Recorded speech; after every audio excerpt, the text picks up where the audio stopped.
Now, on the stage, one of our hosts, Will.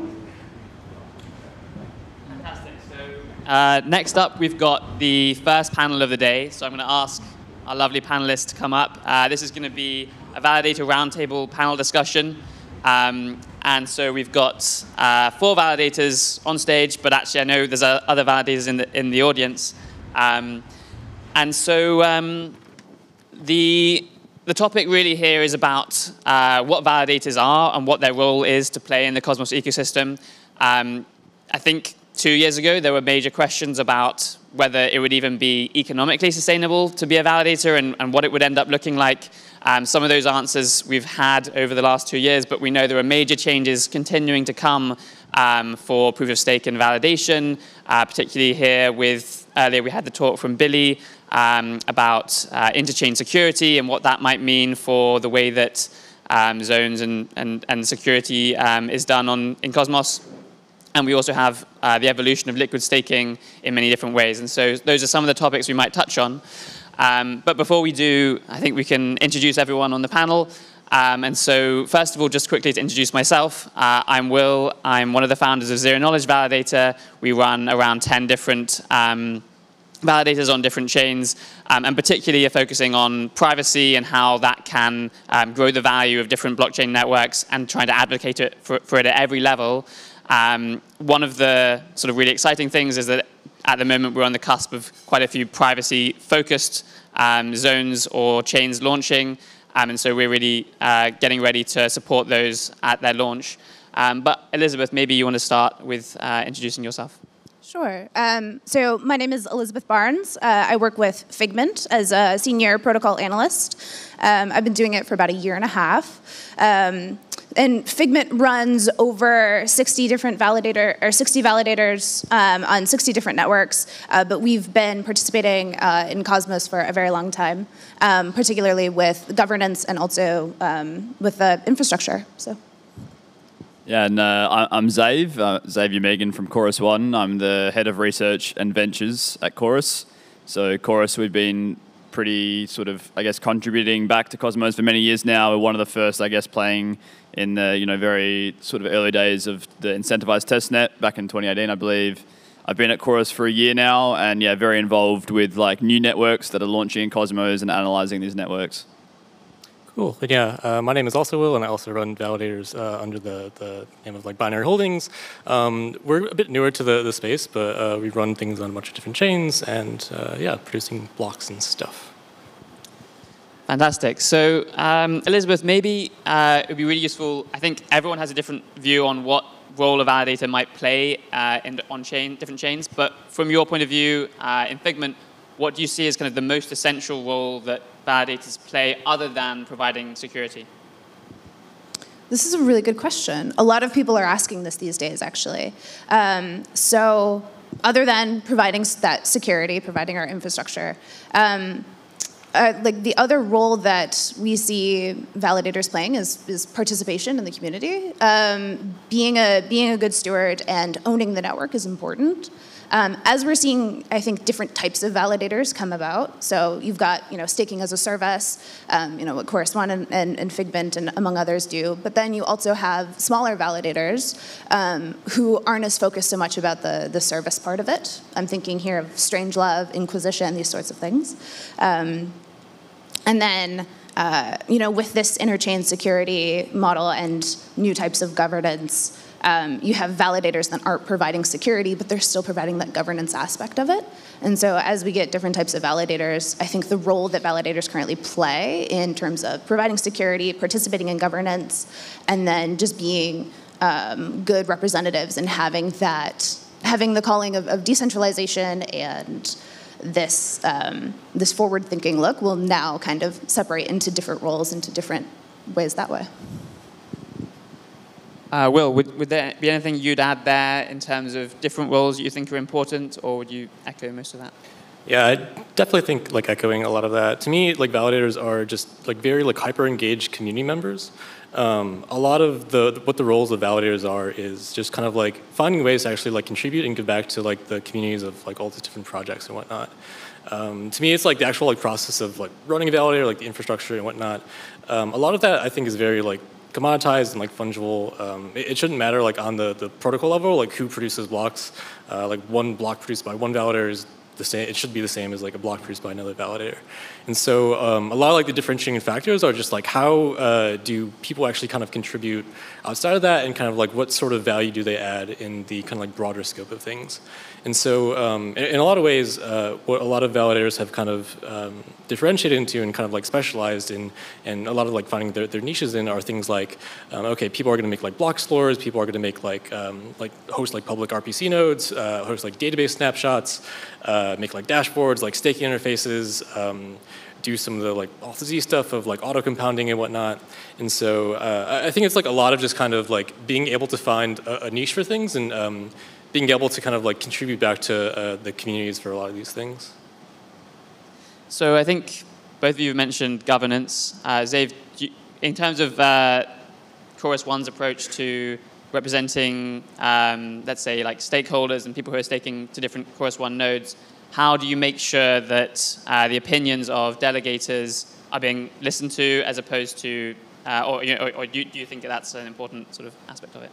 Yeah, I think I've got a sort of classic response here, which is, of course, we use the Telegram. We have a community channel where if there's ever a controversial vote, we'll sort of send that out to the community. But I think what's interesting is that, many people think about the community, which is, of course, very important. But then the people who aren't voting in the community, you take their vote in Cosmos especially. And so what happens is, like internally at Chorus One, is that if there's a controversial vote, we'll actually vote ourselves, like inside the company, what we think the vote should be. So you have the people, the delegators, which of course matter a lot to, what they want, and you have to listen to them. Otherwise, and one of the powerful things in Cosmos is that if you don't listen to your delegators, they're going to let you know about it, and they're going to send their stake elsewhere. So you have to be really responsive to the delegators, and then if they're not responsive themselves, then you have to make sure there's internal consensus for what you're voting on. So on the kind of more recent controversial, like Juno proposal, for example, how did each of you, and it's kind of an open question, how did each of you handle that internally and externally in terms of how you voted and how you communicated it? Personally, like I just love the fact that like this proposal was made, partly just because it really just gets the community like engaged in things. Like the actual thing itself, I think is kind of wacky, but like just the fact that this kind of proposal kind of like you see this kind of like in all the different kind of like community channels of things on like Reddit and Telegram and Discord and whatnot. Like people are just kind of like losing their minds over it. And so to me, like I would love to see people propose more things like this, just in the sense of like things that might be controversial, stuff like that. Just because I think kind of like as a community, kind of like working through some of the issues for that kind of like makes it stronger afterwards. And so yeah, definitely would love to see kind of more things like this. In terms of like the actual thing itself, I don't know. I think it's a bit of a slippery slope to be able to kind of like take like tokens away from people. I think it probably should have been figured out in the airdrop stage of like where things should go to. But yeah. So we had a whole bunch of different Slack conversations.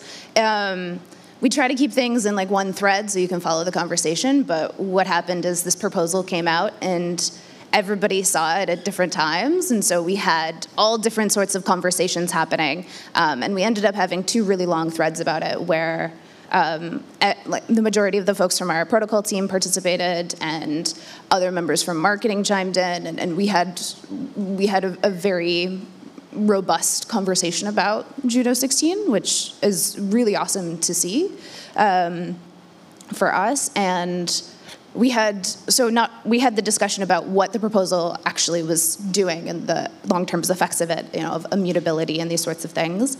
And then we also had an internal discussion of how we were going to vote on it. So it was really cool to have the juxtaposition of like both what it actually means for the protocol, what it means for the future, and kind of what we as an organization were going to do about it. Eventually, we did submit our vote, and we posted it up online. We said, hey, this is how we're going to vote on this, and here's why. And so that was for our delegators. And we also have a Telegram channel where they chime in with their opinions as well. And then we also share that with our clients as well, so they understand. And we provide avenues for them. If they disagreed with our vote, they can always go in and change it. Yeah, and I think Figment did a really good job with how they communicated their response for that proposal. For us, it was, again, an internal conversation, and I think the majority said no. But just sort of thinking of this proposal, so I'm quite good friends with DeFi Times, who, of course, have the Friends Validator in Cosmos, and they're very community-oriented. So Chorus 1, we voted no, because we didn't believe that we just thought it was against sort of what crypto is about.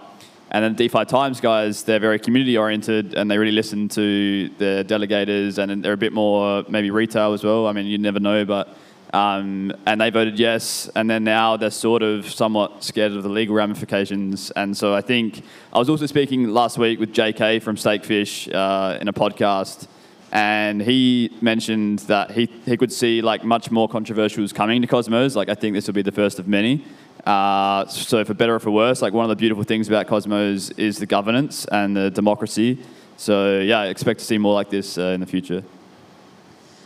Very interesting. So I think the kind of next topic really related to how Validators is sort of linked currently with governance is interchain staking and interchain security, and the ability to kind of share in different ways security. First of all, like between with existing validator sets, almost exporting their security to new chains that might want to launch, but also sort of linked to liquid staking and how that might also impact the way that chains can share or interact with validators. For example, liquid staking from Osmosis being used to potentially provide security on multiple other chains using AMM pool tokens. How do you expect this to impact, first of all, like your business models and also the way that you interact with new chains over the next few years? Personally, like, I think a lot of what is interesting is just a lot of these new chains, when launching and whatnot, the validator set kind of like when those kind of come out is kind of like an experience sort of. It's like the process of actually just like launching and whatnot is just like this whole kind of thing. Especially it's interesting opportunities for new people to come in and kind of being able to participate and whatnot. And it's kind of something where it's like people that might be kind of like a fan of whatever specific project, but maybe they're not kind of like as in tune with the broader like Cosmos ecosystem, for example. This can be like an opportunity for them to actually kind of like participate.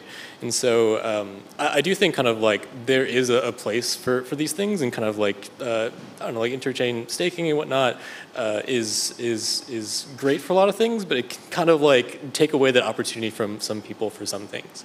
And so to me, like, I do really appreciate kind of this whole kind of like process of like a new chain launching and kind of this whole process just like coordinating a bunch of validators to kind of like do things and whatnot. But I also see kind of like the flip side of this of like new projects launching, people wanting to maybe not necessarily having to cultivate their own like validator set for things. This can be a lot more easier to actually just launch, and just because that launch process kind of sucks and is very hard to actually kind of do and coordinate a bunch of people and whatnot. And so I think there's like pros and cons to it, and it's definitely something, it gives more options to people like launching to be able to choose kind of what they actually kind of want to do there. So yeah, I think it's an interesting new kind of primitive for people to use for building. Yeah, I think for us, maybe more focusing on the liquid staking. So, of course, Chorus 1, we've been researching this for many years now, and we were a Genesis validator of Lido for Ethereum. We then built Stake Sol, which is Lido for Solana. We then were ideating a lot in the last year about liquid staking in Cosmos. We now have Vish and Roya who are here, and the Quicksilver team who are building out, this liquid staking zone in Cosmos. So I think it's really exciting. I think, there's massive potential for Cosmos. A lot of what Quicksilver is building sort of attacks many of the flaws of Lido itself, just using the model of Cosmos with, the proxy by governance and everything else, and all the other features. Like the UX, I'm sure will be a lot smoother, and that's like in due part due to Kepler, for example. So that's just one side, of course, which is liquid staking. I think you'll see in the next year or two liquid staking in Cosmos. There's, of course, Terra already exists, which Chorus 1 is involved in as well with, B Luna. which is massive on Anchor for those that use it. But I think, Q, Atom, and Quicksilver assets in the next year or two will really take off, and that will surprise many people. And then in the Interchain sort of security side, I think that's going to really improve, I guess, like you don't have to bootstrap your own validator set anymore. So what I can also sort of foresee in Cosmos in the next year or two, the last few years in Cosmos, it's been like executing IBC, chains bootstrapping validator sets. It's taken a bit longer to go to market in Cosmos, but like some of the networks I'm seeing now, Cosmos, also the core developers in Cosmos, what they're building, I think the next year or two in Cosmos is going to be much more about scaling and in a secure way, and I think that's really exciting. Yeah, I'm really excited for interchain security because of this way that validators will no longer have to run the infrastructure if they just do the governance. When we talk about what community is, it's not just people like sitting behind a screen in a forum. The community is much stronger, and it has a much stronger coming together, I think. So if that's the case, and then we'll have this interchain staking, what this allows is individuals, like genuine community members, genuine token holders that may not have, they may not be whales, they may, all these things, they can have a much larger say in governance, and specifically with governance votes. We're not really sure what the long-term effects of having these infrastructure providers govern a protocol kind of the way that it's been going. Traditionally, when we think about who makes decisions on a protocol, it's usually infrastructure providers, validators, miners, these sorts of things, because they either have the capital or the technological expertise to make those decisions, right? Either through voting or through implementing a binary. So once we have this interchain staking, now the core decisions can be made by a delegate. And so that kind of flips the tables, and it's a new model for token-based governance. So I'm really looking forward to seeing that. I think that's a really interesting differentiation compared to now. But I mean, of course, there are other ecosystems, actually Polkadot being kind of one of them, where you do have a bit of a separation between validators and governance. And we may then see some of that come into the Cosmos ecosystem.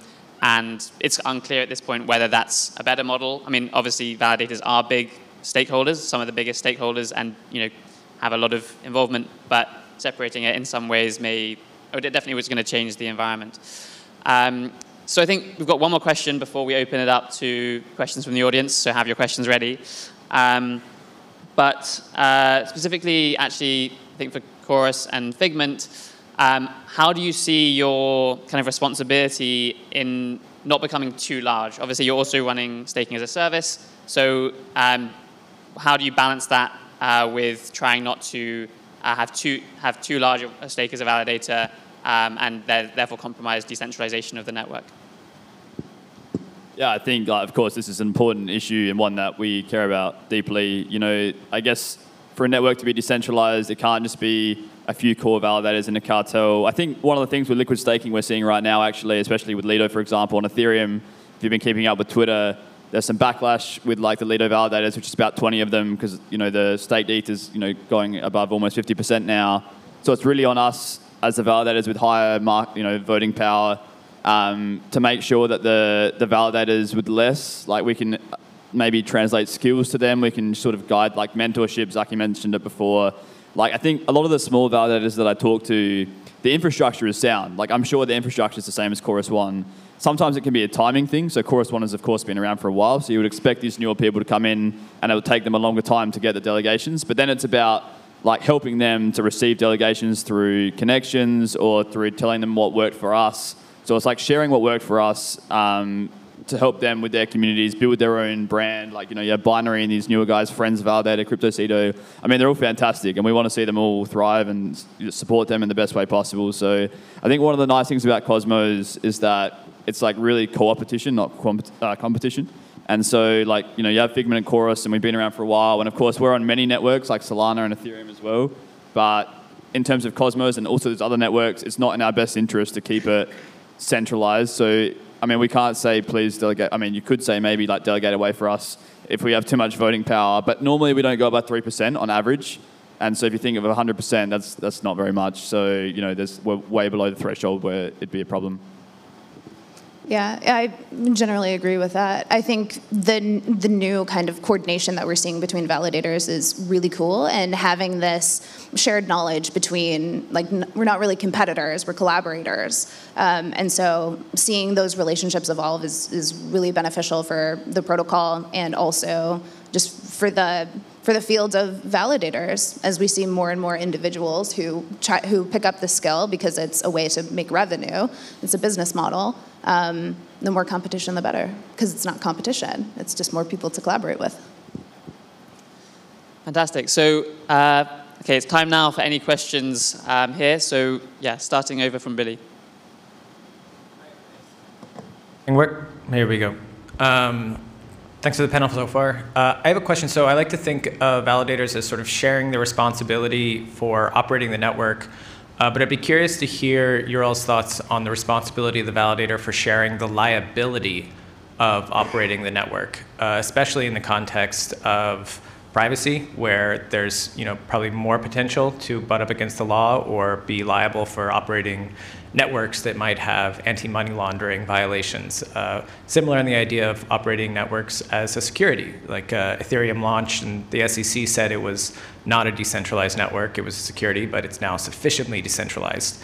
And like how committed you all are to standing in the way of the law to protect the operation of a network. Like, is that part of your core business model? Do you do research on that? Do you do like advice from lawyers? Like, how much of that is in your mind space?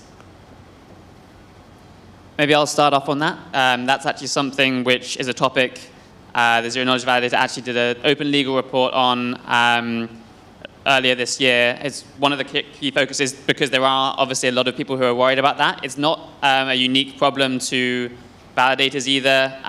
In Ethereum, roll-up operators may have some very similar concerns, and the kind of potential implication of money laundering if you are the essentially kind of facilitator of transactions on especially a private network are pretty major. I think a lot of people are sort of betting or sort of hoping for this scenario where we can say these networks are provably decentralized enough that it doesn't matter who's running, like, there are enough people running these nodes that you can't necessarily say that any single one of them is sort of operating it and running it. That's still to be tested, of course, and I think there are certain jurisdictions where actually some clarity has been given as to the fact that by running a piece of software that's open source, as one of many, you are not yourself providing this network, but that is something which I think most validators should be worried about, and I would be interested to hear if the other panelists have done any sort of research or taken any advice on that question. I was going to say, definitely it's an interesting thing just because right now I think we're still kind of just early in the global kind of like legal regulatory kind of clarification on a lot of these things. But I'm excited for like things to kind of settle down a little bit more just because right now I think a lot of, like there was a framework by which people can launch projects and people could actually run things in infrastructure in like a compliant way, more or less. And right now it's like some things are clear, some things are not. And I think as we kind of move towards more clarity on things, it's good. But like at this current point in time, people just kind of bear a little bit more risk in terms of the liability that they have and whatnot. And I think for like a lot of people, it's like the risks of this, the rewards actually like participating in these things, actually like helping projects launch and being a part of a lot of these things. The rewards from that like outweigh the risks of potential kind of like legal viability there, and that's kind of like where I think a lot of people sit there. But I'm excited for things to maybe be a little bit more clear. So Chorus One, we're a little bit more institutional. So of course we do work with lawyers sometimes, not all the time. But if the risk is significant enough for us to be like, is this something that for us as a company, it's worth us participating? We would consult with them. So if we think of Cosmos networks like Anoma and NIM, normally when we look at these networks, there's like in very small text, like small risk, there might be regulatory problem here. But I would say, like us as a company, we tend to not think about like what the regulator might do. We tend to just operate these privacy networks because we believe in the privacy networks, And then if something happens, we would then look into it. I would say though, research in this area, we're of course partnered with Zero Knowledge Validator as well, and we really love the work that they do in privacy, and so we're lucky to be around people that are doing great research in this. Plus, in Chorus One itself, we have some great cryptographers that sort of aren't working necessarily on cryptography right now, but if anything was to happen in terms of regulation or anything like that, to be more redundant, I guess we would put these guys and girls onto a project like this to make sure that we continue to operate nodes. It's not, at least I don't believe we have any intention, if any regulation came to stop running nodes, we will work with lawyers, we'll consult, we'll also work with cryptographers to make sure that we're still supporting these private networks.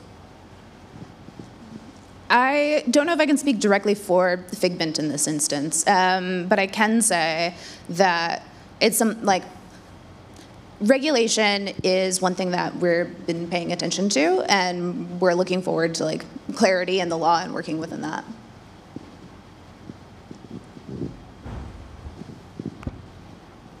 Thanks for the panel. A little bit of feedback. So I believe all three of your validators white label, and it's a little bit of a kind of murky area. I kind of only know what associations and which projects you're white labeling for through conversations.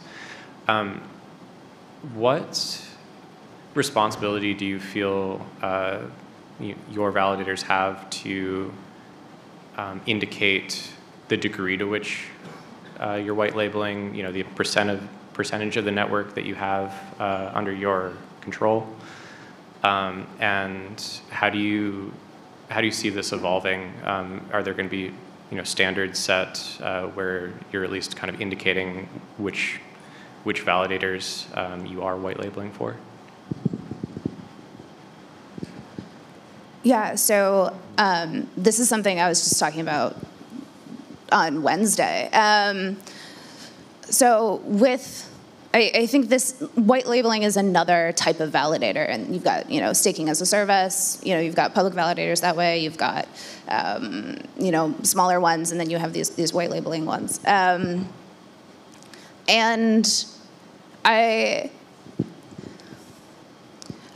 this is just something I just started thinking about. So I'm imagining there has to be, or there might be, some sort of potentially a KYC by the protocol in the future. We kind of see this now with some of the top validators. So Terra does this. Once you submit your identity, you get a little blue check right next to your name. And so some block explorers record that and do that. But the question is, if you're supposed to remain self-sovereign, why would you KYC validators in this way?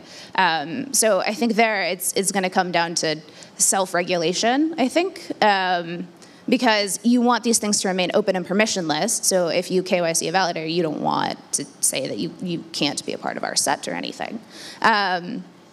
So yeah, this is an ongoing conversation that we've been having, and I'm really interested in hearing other people's thoughts on it. Yeah, I think it's a fantastic question, actually. I think even for us and for many people, it is definitely murky in terms of how much you should disclose or not.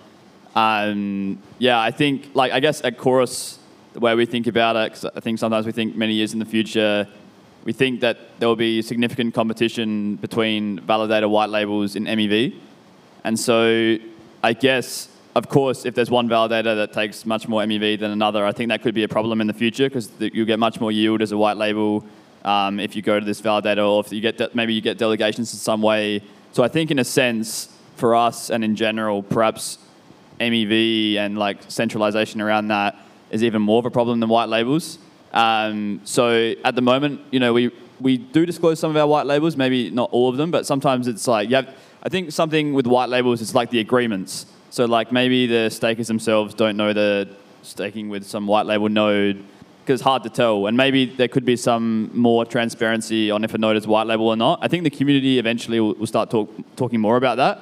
But I think people will be surprised to find that even those that do run white labels like Figment or Chorus, even then the market share isn't outrageous. Like, without giving many things away, if I look at Cosmos versus Ethereum, I would say the stake and delegations in Cosmos across all networks is much more decentralized than something like Ethereum, for example. Yeah, and also I think this whole like white labeling process and whatnot, this kind of goes to what I was saying earlier of kind of the actual infrastructure part of validators is it should be like pretty commoditized and like pretty fungible. And to me, that's kind of like what the white labeling part is mostly, is kind of like being able to just outsource the actual running of infrastructure to somebody else.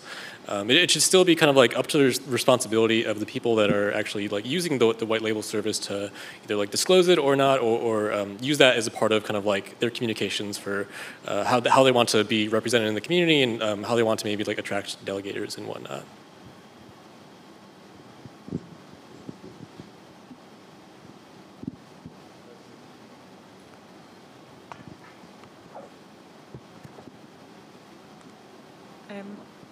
So I guess there's kind of like two parts to this question.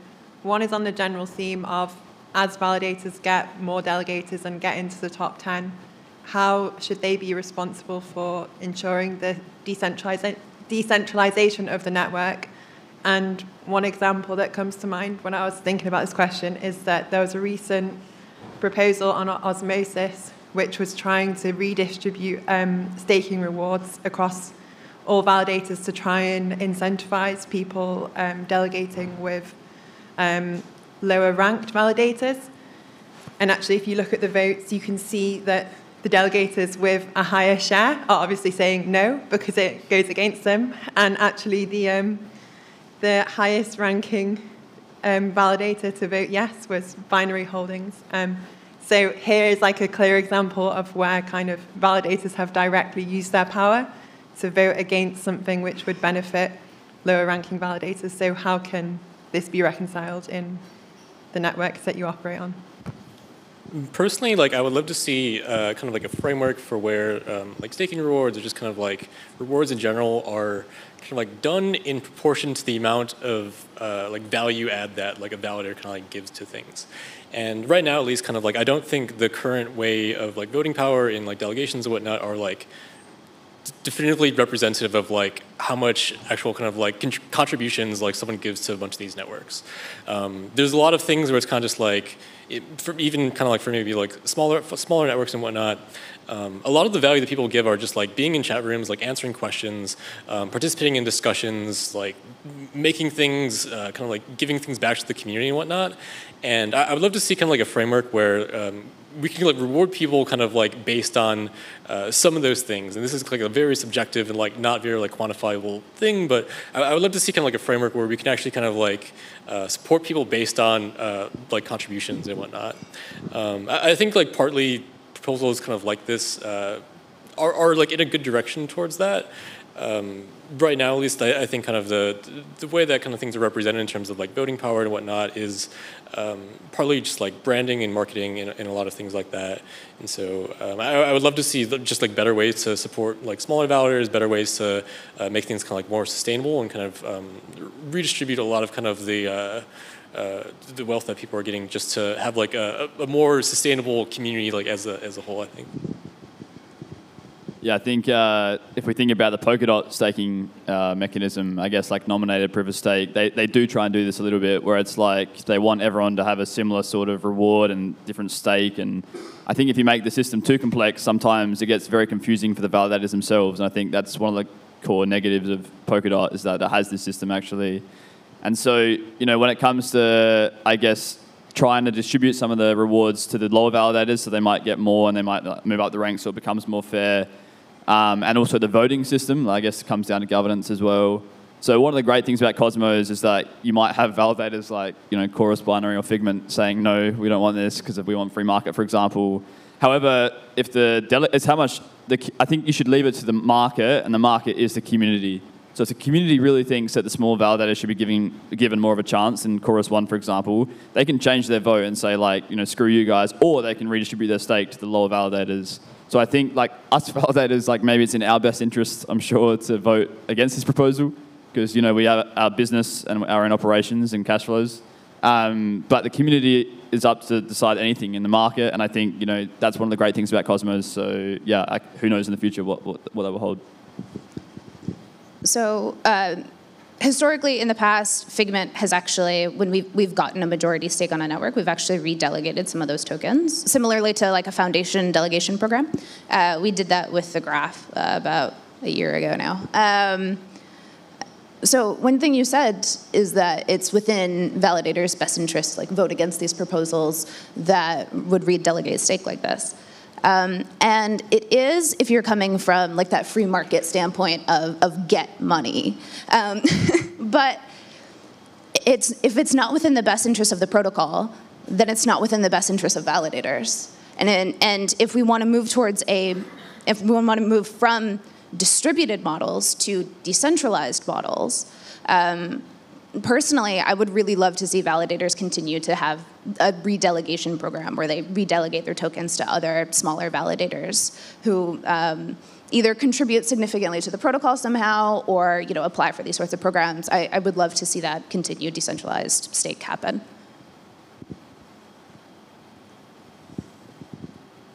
One more question at the back.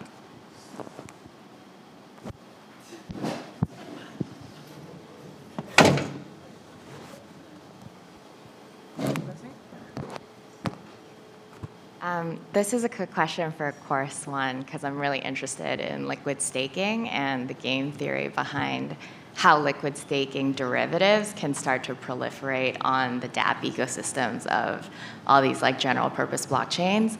Have you thought through what the long-term effects of stake derivatives might be on the security of proof of stake networks, especially if stake derivative tokens start really efficiently tracking like the rewards and the value of the underlying base asset? If their proliferation as like a token of exchange starts to increase and potentially unseat like the base asset, like what kind of weird attack vectors would you kind of see in a proof of stake network where staked ETH, staked like other tokens on Cosmos start to get more popular? Yeah, so I think like our vision has always, and I think many people in crypto's vision has always been to have the staked asset to be, have more TVL or whatever, being across all DeFi apps as opposed to just the asset itself. Because if you think about the staked asset, that's of course being secured by validators in the back end, plus earning yield. So it's like good for both parties, the user and also the validators in the back end. And so, like, I guess I sort of mentioned it earlier, but when you talk about Lido, for example, I think there's like 20 to 25 validators there. So going back to that point, I guess it's not a problem because these are great validators. And the thing with Figment and Binary and Chorus as well is like, we have a reputation ourselves. And that's one of the great things about proof of stake is that the security of it itself. So Lido's different because there's a smart contract and you hope that they can merge properly. But right now they're getting a significant amount of stake, maybe 50, 60%. And so staked ETH is, of course, in Aave now and DeFi applications like that. And I think everyone wants this to be like the base asset. And so, of course, shouting out Quicksilver again here, one of the great things about liquid staking on Cosmos that's going to come out in the next few months, which is really exciting, is you get rewarded for choosing validators that are securing the network in a better way, which is really unique to any liquid staking that's ever come out before. And like they call it permissionless validator sets in Quicksilver, so like recommended research. So the security in Cosmos, I have no doubt it'll impact in any way. I know there are some people in Cosmos like Sunny that think a bit differently about it. And also with superfluid staking, of course, is another great thing in Cosmos. You can't really do it in other ecosystems, which has its own sort of trade-offs, I guess. But I do think, in general, what we hope at Chorus, at least, I believe, is we hope that many new networks launching and also networks that already exist will try and move to this liquid staking asset because it's integrating it into different sort of applications, etc. Because that on the back end is staked. You're not like you get liquidity, of course, with Quicksilver, for example, but it's also staked. So it just makes the whole user experience much better. And in our opinion, at Chorus at least, it also secures the network in a way because like people aren't going to take it in and out, withdraw it, like redelegate. It's just secure with a validator set that has been, I guess, chosen in a way by the delegators themselves and community of Quicksilver. So yeah, I think it's going to be really interesting. I can't personally forecast exactly what it'll look like, but what I am sure of in Cosmos is that like Quicksilver is a really elegant solution to the security of liquid staking, and it'll be, in my opinion, more enhanced than Lido is right now.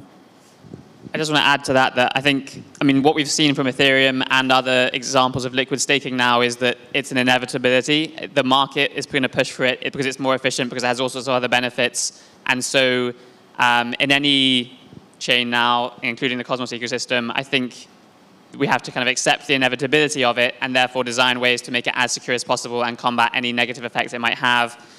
For example, making sure that governance rights and other things can still be attached to it and that you have a decentralized set. But I don't think there's any future anymore where you can imagine trying to like stop it happening, because it's going to happen through whatever mechanism, because it's just so much, there are so many benefits attached. I think that's probably all we've got time for. It's now lunch, which is going to be served downstairs. And when we come back, there'll be some more talks here.